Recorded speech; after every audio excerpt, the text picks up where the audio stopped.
আমার number. Number কি করব? কল করবে।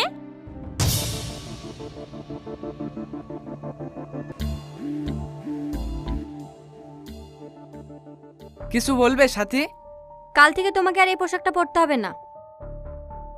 কেন সাথী, আমি কি কোনো দোষ করেছি? আরে না না, আজ থেকে তুমি আমার কাছাকাছিই থাকবে। মানে? তোমার প্রমোশন হয়ে গেছে, আজ থেকে তুমি আমার ম্যানেজার।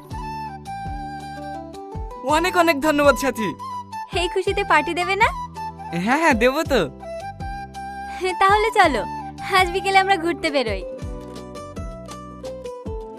সরি, আজকে আমি যেতে পারবো না। কেন? আসলে আমি একটা ফ্রেন্ডকে ঘুরতে যাব বলে কথা দিয়ে ফেলেছি। তুমি কিছু মনে করো না প্লিজ, আমরা অন্যদিন যাব। ঠিক আছে, যাও। তুমি রাগ করে বলছো তাই না? যাও।